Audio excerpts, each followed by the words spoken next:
everyone, today we're going to be talking about experimental probability. Now, theoretical probability was based on what should happen. So like when you flip heads and tails, it should happen 50% of the time. Heads, 50% of the time, tails. But if we did an experiment with a coin and we flipped it 300 times, the chances that we actually get tails for 150 of those times and heads for 150 of those times would be pretty small. It could happen, but it may not actually be what happens. Experimental probability is saying, hey, we did just that. We did an experiment. Now let's predict based on the experiment that we did. We tested the event. You actually go about it the same way. The probability of the event is the number of times the event occurs over the total. So it's always how many times the event that's in question happened over the total. Let's look at the first example. It says the table shows the results of 70 spins of a spinner. Estimate the probability of the spinner landing on aqua. So we have aqua, hot pink, and lilac. Now, even if they were the same exact, even if they're the exact same size section on a spinner, this is the results that happened. So probability of landing on aqua, and this is how we would show our work, our labeling. This would be the proper way. P being probability, parentheses, whatever the event is we're asking about. The probability of landing on aqua would be 25, because that's how many times it has already landed on aqua out of 70. This is the experimental probability, what happened based on previous findings. So 25/70ths, we are going to find it as a decimal. It's not going to be super pretty, but 0.35714. So we're going to say approximately, you could say 36% of the time, or we'd also accept 35.7% of the time it would land on aqua.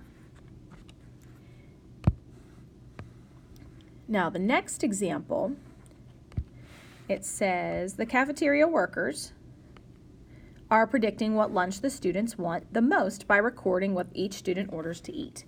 So they recorded that pizza, 25 people ordered pizza, 35 people ordered pasta, and 10 people ordered a chicken patty. So in total, you always want to find your total if it isn't given. It was given in the spinner question, it was not given here. So our total is 25 plus 35 plus 10, 70 again. So 70 people ordered lunch. What's the probability that the next student will order pasta? Now, don't get hung up on the word next. Sometimes people want to do adding and stuff. No. It's just saying find the probability based on, like experimental, based on what has happened. So the probability that the next student wants pasta, the total's out of 70. The numerator would be how many people ordered pasta, 35. Do not make this more difficult on yourself. It's just how many pasta people over the total. We can simplify that very easily to a half, which is 0.5 or 50%. Let's remind ourselves, how do we find the decimal and percent? Well, this one was pretty easy because it was half, but remember, you're going to take your numerator divided by your denominator, find it as a decimal, and then multiply by 100 or move it 2 decimal places for the percent. Next question says, what's the probability the next student will order pizza? So probability pizza, that's going to be out of 70, that's going to be 25 people, and 25/70. I will show the simplified fraction here. We could divide by 5, divide by 5. So we would have 5, and then don't forget you can use your calculator, make things a little quicker, under 5/14, which then as a decimal would be 0.357, which is approximately, you could say 35.7% or approximately 36%. As long as you tell us you rounded that answer, then we are in good shape.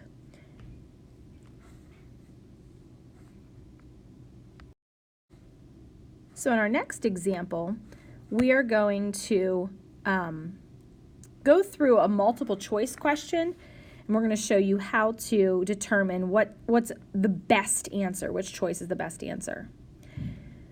Fort Couch students are voting for what movie snack they like the best. A random sample of students is surveyed about which movie snack they voted for. The chart below shows the snacks that these students voted for. Popcorn was 500, Slushie 5, Sour Patch Kids 20, and Nachos 25. So this is not field trip destination. Sorry if that confuses you. It's how many people ordered these snacks. Now, these are how many people we've surveyed so far, but then we're going to survey 400 people. But first, how many total people did we survey to begin with? So 55 and then 20 and 25, so 100 kids we surveyed at first. Now we're going to translate that to 400 people are going to be surveyed. Based on the 100 results, what should happen with the 400? Well, let's talk about that. Which should win?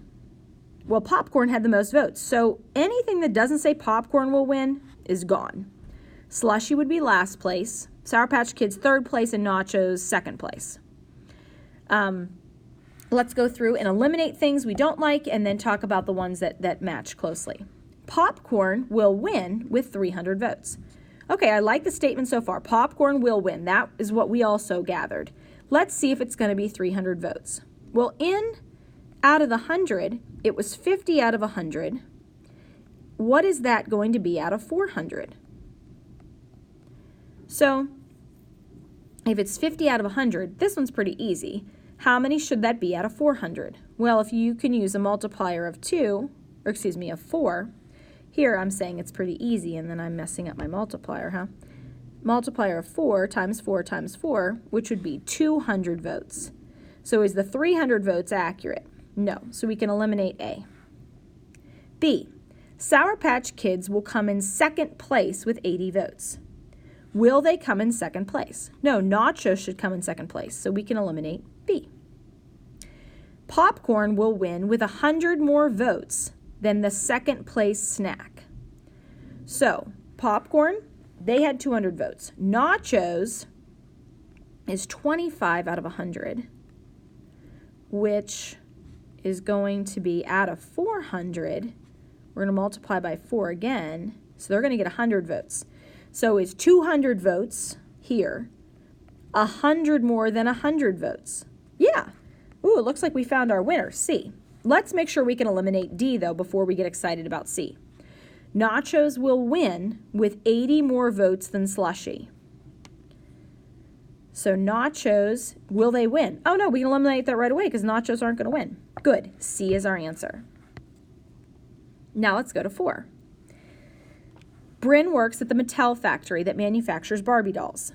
In the latest shipment, the Barbie's outfit color was recorded below. So in the big shipment box, they recorded all of the different colors. So pink, there were 250 pink outfits, 400 purple, and 100 yellow. So in total, let's figure out how many were in the shipment. It looks like it's going to be 750. 750 total. Okay. Bryn randomly selects a doll from the shipment, records the outfit color, and then puts it back in the box. She does this 10 times. Which of these options shows experimental results from Bryn's selections that are closest to what we think should happen? Well, what should we definitely think should win? Purple should win. Pink should come in second, and yellow should come in third. So let's, from these, I really can't eliminate anything yet. So we're going to go through and see. Let's go through and see if any answers don't make sense. For example, if it doesn't add up to 10, then we can eliminate it. Well, 3, 7, and 1 can go because that's 11. 2, 4, and 1 can go because that's 7. So now we just have A and B to go from. So let's take a look at it. Let's go with pink first and check on pink and see what it should be. So it's 250 out of 750. But then she's doing this 10 times. So we put that in the denominator. We can cross multiply. So 750x equals 250 to 2,500. So divide by 750. So 2,500 divided by 750. It's approximately 3. So approximately, it's like 3.33333. So approximately 3 pink. So we're thinking that B is going to be our answer. But let's check purple and just make sure. So this was pink. I better delineate that there. And then purple. Purple's going to be 400 out of 750, which is something out of 10.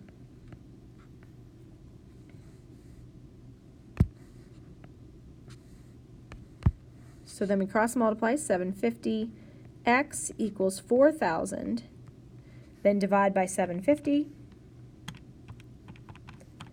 And I'm getting approximately 5.3, which would round to 5. Perfect. B is our answer. We can eliminate A.